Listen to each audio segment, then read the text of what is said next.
Water is the driving force of all nature. Leonardo da Vinci. It covers nearly 3/4 of our planet, and it's essential for our existence. Water is a thing of wonder and inspiration. It also happens to be uniquely fit for creatures like us. One key feature of water that promotes life is its capacity to act as a universal solvent. Water can dissolve almost anything. This allows it to be an ideal carrier of the many chemicals and minerals we need for life. At the same time, water is less chemically reactive than many other solvents. Sulfuric acid can dissolve minerals, but it also destroys them by reacting with them and making them useless for life. Water dissolves minerals without destroying them, allowing them to carry out their life-giving functions. Water is thus an ideal solvent for life. Another important feature of water that enables life is its low viscosity or thickness. Different liquids can have radically different viscosities. Tar has a much higher viscosity than olive oil, and olive oil has a much higher viscosity than water. Water has one of the lowest viscosities of any common liquid, and its viscosity seems just right to facilitate life like ours. If the viscosity of water were any lower, like the viscosity of liquid hydrogen, the delicate microscopic structures in our cells wouldn't survive when subjected to outside forces. On the other hand, if water's viscosity were even slightly higher, the pumping of blood through the tiny capillaries which permeate all the organs in the body would be impossible, and our circulatory system wouldn't be able to supply enough oxygen or glucose to our muscle tissues for organisms like us to survive.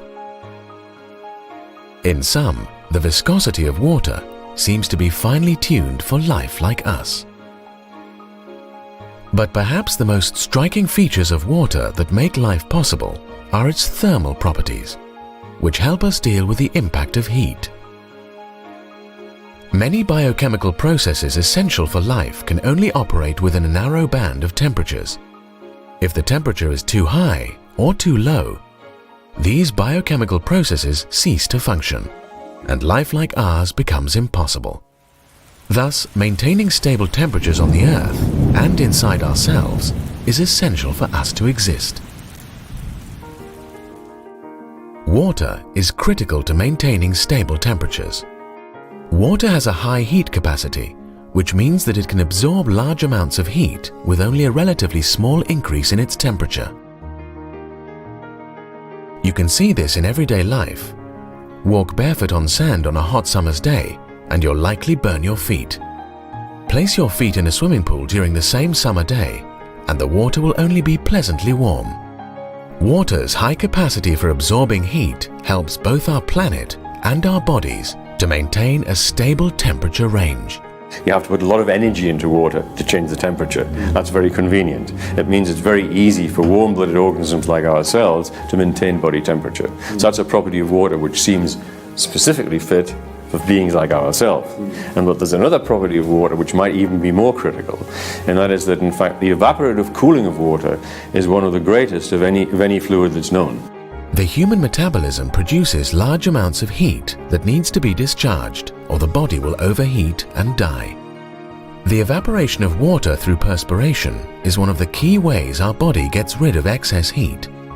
Water is especially fit for the task of cooling us because it absorbs a large amount of heat when it evaporates. In fact, more heat is absorbed by the evaporation of water than by the evaporation of almost any other known fluid at ambient temperatures and pressures. Water is uniquely suited to help us shed excess heat in hot climates. When the outside temperatures exceed the level of your body temperature, other ways of getting rid of heat won't work. Because the only way to lose heat when the environment around you is reaching sort of 38 degrees centigrade is by evaporative cooling, because you can't radiate the heat out because the environment is 38 degrees, it's warmer than you, right? So it's absolutely critical to warm-blooded organisms like ourselves that the evaporative cooling of water is very high. It's one of the highest of any known common fluid. The high evaporative cooling of water appears to benefit humans more than any other animal. Being relatively hairless, humans lose heat through evaporative cooling more efficiently than any other mammal. Consequently, in the heat of the day, humans can exert themselves continuously for longer periods of time than other mammals. Another intriguing thermal property of water is its peculiar behavior when freezing. Most liquids contract as they freeze, making their solid form denser than their liquid form. Unlike virtually every other liquid, however, water expands when it freezes, making frozen water less dense than liquid water. That's why ice floats. This special property of water helps preserve it in its liquid state. If water acted like most other liquids, oceans and lakes would freeze from the bottom up until there was no liquid left.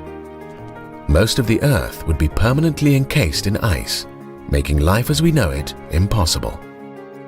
Instead, when ice forms on the top of water, it creates a protective lid that insulates the water underneath it from the cold, keeping it in its liquid state and preserving its ability to nourish life. Water makes our life possible not only through its own peculiar properties, but also through the way it operates in tandem with seemingly independent geological processes to recycle the elements required for life on Earth. Through the movement of tectonic plates and the action of volcanoes, the tectonic cycle pushes up to the Earth's surface the minerals and other elements needed for life. Then the hydrologic or water cycle dissolves these same minerals and elements through erosion and ultimately deposits them on the ocean floor, where the tectonic cycle can recycle them yet again. And these are two great cogs which work together. The tectonic cycle keeps on recycling the crustal material, and the hydrolytic cycle dissolves the key minerals which are necessary for life and sort of takes them out of the crusts and puts them in the hydrosphere, in the fluids of the Earth. By working together, the tectonic cycle and the water cycle preserve the chemical and physical stability of the Earth's surface environment, enabling life to continue to flourish.